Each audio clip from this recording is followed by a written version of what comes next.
જો જ્યાં જ્યાં ભજન છે ને, જ્યાં જ્યાં ભજન બન્યા છે ને ત્યાં વાતું પડી છે. એમ નામ ભજન થાય નહીં. આધુનિક યુગ છે, અત્યારે વિજ્ઞાનનો સમય છે બાપુ. ગમે એટલા ભણેલા હોશિયાર જ્ઞાની માણા હોય ને, એક ભજન બજારમાં મૂકીને આ મૂકો ન હાલે. પોતાને અનુભવ કરી અને દુનિયામાં શું ક્યાં શું પડ્યું છે એનું પરફેક્ટ કરીને તમને મને આપ્યું છે. આપણે ઊંડા નથી ઉતરતા એટલે ડખા થાય છે. ભજન છે ને, ભજન વિચાર માગે છે. ભજનમાં બાપુ મંથન માગે છે. મંથન કરો તો તમને આની ખબર પડે, બાકી એમ નામ ખબર નથી પડે એવું. ભજન ઉપર છે ને સંતોએ પડદો રાખ્યો છે, અને પડદો ન હોત તો આ ભજનની કોઈ કિંમત ન હોત. ભજન એમ નામ સમજાય એવું છે જ નહીં, અને આની માટે પાત્રતા બનવું પડે. એમ નામ રે નહીં. તમે સવારે તમને મજા આવી હોય તો તમે એટલી જ વાત કરો કે મજા આવી પણ કે યાદ રહ્યું કે ના હો રે હોરું જીવ. આ યાદ નથી રહેતું, એ ડખા છે. એટલે કીધું કાચો પારો લખમણ જાણજો, જેવા તેવાથી જીરવો ન જાય. પાત્ર છે છોટા ને વસ્તુ છે મોટી, આ ઠામ વિના નો ઠેરાય, આને ઠામ બનવું પડે. ભજન બાપુ એમ નામ હું તમને એક જ વાત કરું. ભોળાનાથ નો દીકરો ગણપતિ, અને ગણપતિ નું માથું કે ભોળાનાથે કાપ્યું અને હાથી નું કાપીને લગાડ્યું. તો હું એમ કઉ છું બોલું કાપ્યું ત્યાં જ નહીં પડ્યું હોય. હાથી નું કામ કાપ્યું છે, ખોટું નથી, છે સત્ય જ. હાથી નું જ કાપીને લગાડ્યું હતી, વાત 100% છે. પણ આપણા ચકડા ગઈ ગયા એટલે નથી સમજાતું. ને કે માણાના શરીર ઉપર હાથી નું માથું ફીટ થાય તમને કેમ લાગે?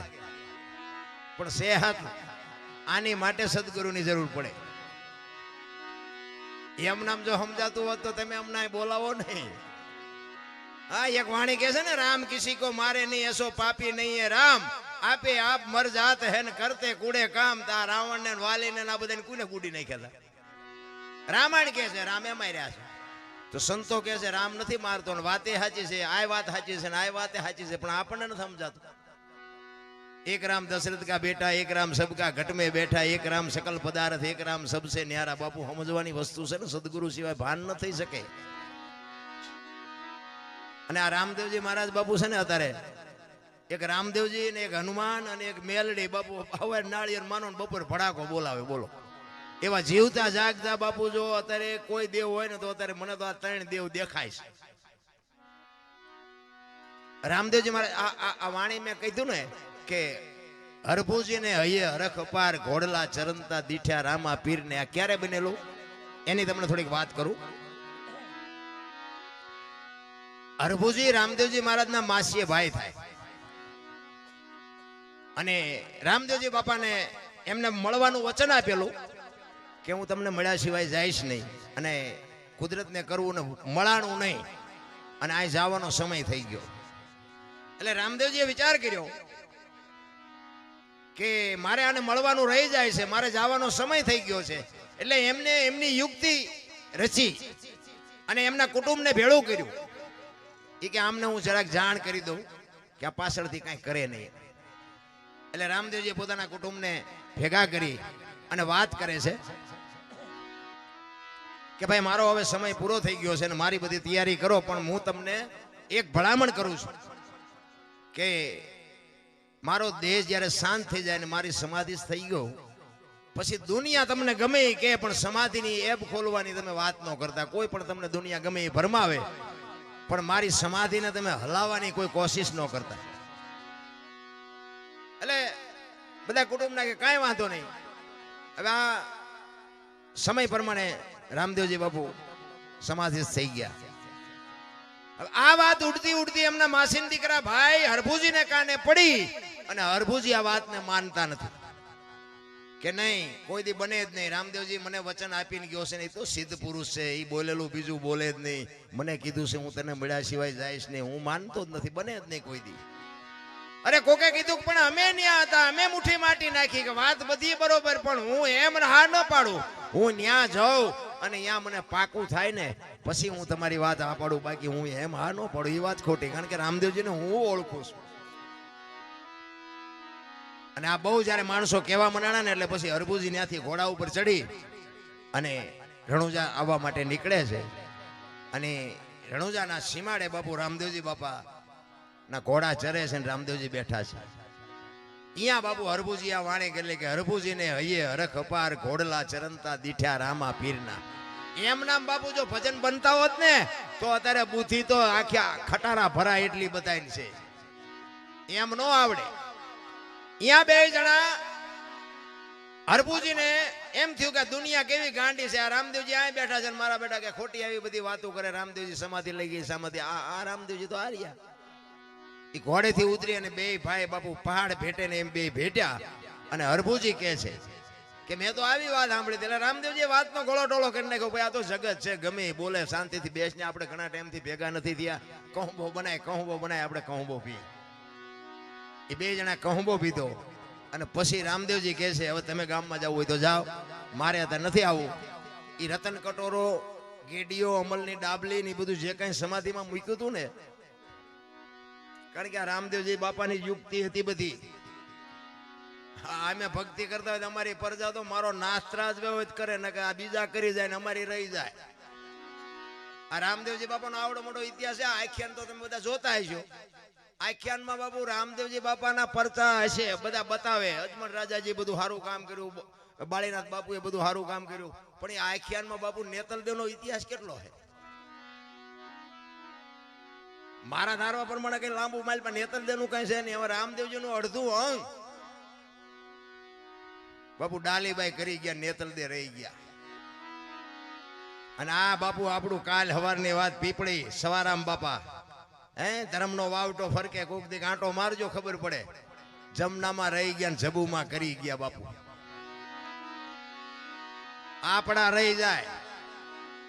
હા, અમે તો રાડ્યું પાડી છે ને એમ કહે છે કે અમારી પ્રજા ભજન ન કરે કે પણ અવાડા ડાટા ન કાઢે એવી તો તું હમી કા રાખજે. ભજન જો બાપુ એમ બધાને ઉતરી જતું હોત ને, અને આ જો બુદ્ધિ એમ મળી જતી હોત ને, તો પૈસા વાળા છોકરા ઉભા વાહડા જેવા ગામમાં રખડે 40 વર્ષના. ત્યાં આપણે એમ ગામને કેટલા દીકરા છે કે આના લગ્ન જ નથી થયા, દીકરી જ નથી દેતું કોઈ. શું આ બુદ્ધિ કરવાની, શું આ પૈસા કરવાના? એટલે ઈ હરભુજી અને બે જણાને ઈ રતન કટોરો, અમલની ડાબલી ને ગેડીઓ રામદેવજી બાપા અજમલ રાજા માફ કરજો હરભુજીને આપે છે. અને ઈ ઘોડા ઉપર બેહી અને ગામમાં આવે. અને ગામમાં આવ્યો ને આખો શોકગ્રસ્ત ડાયરો બાપુ સોરે બેઠો છે. અને બધા વિચાર કરે કે ભાઈ જેવો ભાઈ વિયોગ્યો ના ઘોડા ઉપર બેહીને આવે અને શરમ નહીં આવતી હોય. હરભુજી બાપુ ભગાડ ધાટ કરતો ઘોડો આવતો તો બજારમાં, ની ચોરે આવીને ઉભો રહ્યો અને કીધું શું આ બધા બેઠા છો? એટલે બધા કહે છે ભલામણા રામદેવજી બાપા સમાધિ થઈ ગયા, 3 દી થયા. હરભુજી દાંત મીડિયા કાઢવા. ઈ કે પણ રામદેવજી મને અત્યારે સીમાડે મળ્યા ને કે તમે કયો છો સમાધિ લઈ લીધી. ઈ કે શું આ ગામ આખું ગાંડું તું એક હાથો? ઈ કે પણ આ જો રતન કટોરો ના અમલની ડાબલી ના બધું મને અત્યારે રામદેવજી આપ્યું. અને બાપુ શંકા જાગી અમને. આપણે સમાધિ દઈને આવ્યા ને પછી કે વાંસ માસુ મારી નીકળી ગયેલા, હાલો ખોદવી. આપણા જ આપણું લોહી પી ગયા છે. આખી દુનિયામાં બાપુ ઇતિહાસ ખોલવા જ ખોલજો. અને અહીંયા બાપુ સમાધિએ ગયા અને બાપુ આમ તૈયારી ઘા કરવાની તૈયારી કરીને બાપુ આકાશવાણી થઈ. એ તમારી જાતના મેં તમને પહેલા કીધું હતું ઈ કે આ હવે તમારે અહીંયા કાયમ દુકાળ પડશે અને કાયમ માગી ખાજો. હવે હું સૌરાષ્ટ્રમાં જાઉં છું બાપુ. પહેલું પીરાણું આપણું બાપુ ગેબીનાથ અને પાળિયાદ બાપુ અહીંયાથી આ વ્યૂ આવ્યો. વિચાર કરજો. કોઈ ગામ એવું નહીં હોય કે રામદેવજીનું મંદિર ન હોય, કે રામદેવજી બાપાના વાવટા ન ફરકતા હોય, કે રામદેવજી બાપાનું મંડળ ન હોય, એવું કોઈ ગામ ન હોય. તમે આંટો તો મારી જુઓ, કેટલી એની બાપુ સુવાસ કેટલી. અને રાજસ્થાનમાં બાપુ તમે જોવો ને, જીવા ન હોય તો આંટો મારજો, નકરી ધૂળ ઉડે, વાતમાં કાંઈ છે નહીં. બાકી જો રામદેવજીના શબ્દો ઉપર ઉભા રહ્યા હોત ને તો આજ રાજસ્થાન હોનાનું હોત. મારા બાપ અહીંયા કોઈ દી કોઈને ભૂખ કે દુઃખ ન હોત. આજ આપણે બાપુ આપણી માથે કૃપા કેવડી. આ તમે માંડવા ઉભા એના ઉપર નક્કી નથી થતું. આપણી માથે આ વરસાદ વરે છે બાપુ, આ કૃપા કેવડી એની. હવે અહીંયા તો એની જન્મ ભૂમિકા હતી, અહીંયા એનું કુટુંબ હતું અને બધું અહીંયા હતું બાપુ. એને તો શું ઘટત, એમાં શું બાકી રહે. અને જેટલી આપણી આ દેહાણ જગ્યાઓ છે ને બાપુ, બધે અહીંયા પીરનો પંજો છે, એક લખવું હોય તો લખી લેજો. અને પીરની પીરાઈ વગર બાપુ હરિહર ક્યાંય હાલે નહીં. કેવડી બાપુ આ પીરની કૃપા કેવડી. કચ્છ કાઠિયાવાડ સૌરાષ્ટ્રમાં તમે જાઓ અને રામદેવજી બાપાનું બાપુ ક્યાંય મંદિર ન હોય એવો દાખલો નહીં હોય. જેમ બજરંગદાસ બાપાનું મંદિર ન હોય ને એવી રીતે બાપુ રામદેવજીનું મંદિર ન હોય એવું કોઈ દાખલો ન હોય. કેવડી બાપુ એની સુવાસ કેવડી.